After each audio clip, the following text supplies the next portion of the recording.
So my name is Dominic Butler. I'm the lead game designer for Ghost Recon Wildlands. Dominic, talk about the multiplayer in Ghost Recon Wildlands. It's unlike anything we've ever experienced before. So what we have in Ghost Recon Wildlands is a fully co-op experience that allows you to play with up to 3 friends or solo where you're supported by AI teammates. Whenever you play Ghost Recon Wildlands, you're always progressing your own story. But when you join together with your friends, we're going to merge those progressions together. And so you're always moving forward. You're not having one experience in solo and a different one in co-op. You're always playing Ghost Recon Wildlands. So we know that sometimes your friends, you're playing together, maybe you say, we're going to meet at 10 o'clock, and then one person doesn't turn up. What do the others do? Well, they can already start playing. When the third person arrives, they can just jump straight into the action, and you keep playing together. It's not, oh, I'm playing this version by myself and I'm waiting for the other guys to turn up. It's fine. You're always progressing your game. Now, from a design standpoint, is that difficult to do? How come we don't see more drop-in, drop-out co-op games in this video game world? Well, short version, yes, it is very difficult to do. It was a big design challenge for us, but it was something we knew we wanted to do right from the start. We knew we wanted to support this, and I think in terms of maybe we're going to see more of it going forward. For us, a big part of it was the design, but also the technical challenge, and that's where we're able to leverage the power of the new consoles, of modern day PCs to bring this world to life. Going into a little bit more detail with the challenges behind it, what makes it so hard to have players drop in and drop out simultaneously into another player's game?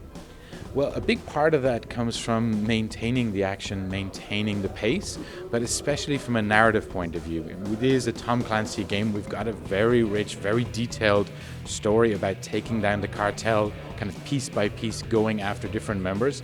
And we wanted to make sure that you weren't losing any of that when you were playing with friends. So the idea that maybe we're going after a particular boss together, and we're playing through the missions that are going to lead up to that boss, and then for whatever reason, maybe I have to drop out. I've got things to do in the real world, and you want to keep playing. That story needs to keep going for you, but also for me, next time I turn on, I'm going to pick up from where I was last in that game, right? I'm going to keep playing. And the same thing comes from maybe the two of us are on our way towards a boss, and to have a third person join in and making sure that that story still makes sense, that it's still compelling, that it's still understandable, and it's still something you want to play. That's a massive challenge, but it's one we're really happy to show you guys today.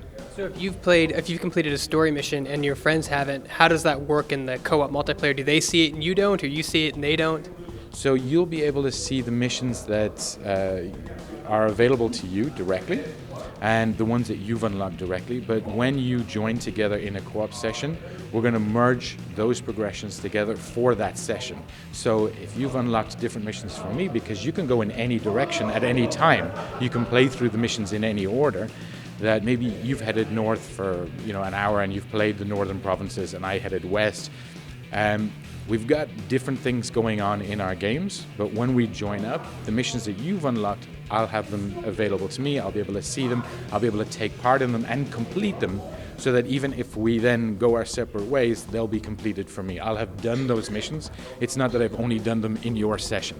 And that's where the big challenge comes from. But that was, for us, we knew we wanted to do it because it's down to that freedom of choice, that freedom of movement to do what you want, when you want in the game, but also in a kind of more macro sense of like when you're playing with friends.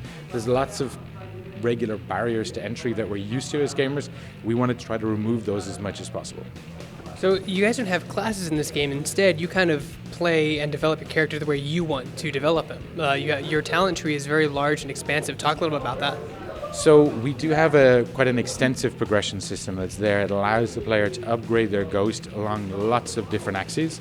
And this was the thing that we had looked at classes before, but we knew that players wanted to be able to express themselves in lots of different ways. It's a big game with lots of opportunity, and there's no real one-size-fits-all approach that's going to win in every single situation. You're going to have to adapt just like real ghosts would in a real situation.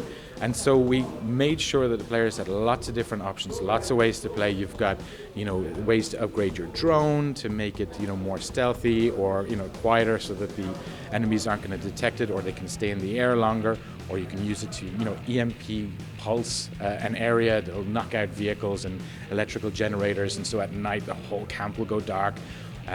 You've got ways to make yourself physically, increase your stamina, increase boosts like that. You also get lots of cool new tools and equipment, so C4 and mines and flare guns that allow you to bring factions against each other, spark inter-faction fights and let them duke it out, while you sit on the sideline and kind of go in and sneakily clean up afterwards. So talk about, there's also a reputation system in the world of Swords. Talk a little about that.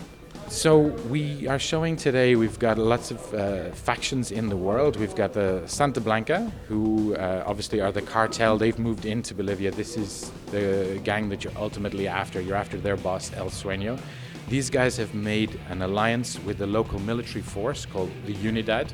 These guys are the military wing of the corrupt government, and they have a kind of tenuous alliance with the Santa Blanca. They don't like each other very much, but they won't open fire by themselves. But if the Unidad see Santa Blanca in violent acts, if they see them draw weapons, they will engage those guys. So you start to get inter-faction fights that way. Both of those factions don't like the Ghosts. They both see them as threats from the outside, so they're going to open fire on you. We also have the rebels, right? The kind of impoverished Bolivian people that are trying to fight back, that are trying to take their own country back against these forces. You have the option to support these guys if you want. It's lots of different mission types where you can get involved with those guys, get support. But not only do you get kind of direct support, like when you play, you defend a rebel radio station, right? And so there's waves of guys coming, they're putting a message of the rebellion out. If you get to complete that, you're going to get access to maybe a mortar strike, right? That you're going to be able to call in at a later point. But you're also going to see that faction boosted in the world. They're going to see, because you've given them your support, you're going to see more rebels in traffic. You're going to see them more frequently, in towns and in the fields. And these guys, because they will organically attack the Santa Blanca and Unidad, you're going to see more faction fights. So in fact, by doing these actions, you're kind of changing the dynamic of the world. And that's a really fun thing. Now I have to ask, is it possible to actually ally with Santa Blanca?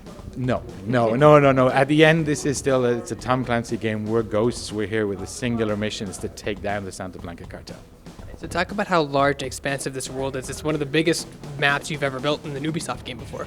It is. It's the largest action adventure we've ever done, and we've done some pretty big ones. But it's not just about building more world. It's about having a diversity in the world. The game takes place in Bolivia. It's an incredibly beautiful country, and we send teams out there to discover it firsthand and see sort of beyond the tour book, beyond just what you would see on the internet. But really understand the different environment types and see what it really feels like to drive on the death road and go to the mountains and feel the difference in altitude and see the jungles. And we've managed to represent 11 of these different environments in our game. So you've got swamplands, and you've got salt flats, and you've got mountain peaks, and you've got lots of different things in between. And these things aren't just sort of visually rich as you move through the world, but they challenge you in different ways. So maybe you're going to have to use different vehicle types. Maybe you're going to, in certain places, the base jump is going to be way more effective, or in others, it's just not going to make sense because they're going to see your helicopters coming from a mile away. They'll have surface-to-air missile launchers set up in the mountains, so you've got to be super careful when you're traveling there. And that's a fun thing too, where it's not just the narrative that's forcing you to change your get out of your habits and challenge you in new ways, but it's even the environment just passively. It's a beautiful thing to discover, but it's actually affecting the gameplay too. And when does Ghost Recon Wildlands come out? Ghost Recon Wildlands comes out March 7th on PlayStation 4, Xbox One, and PC.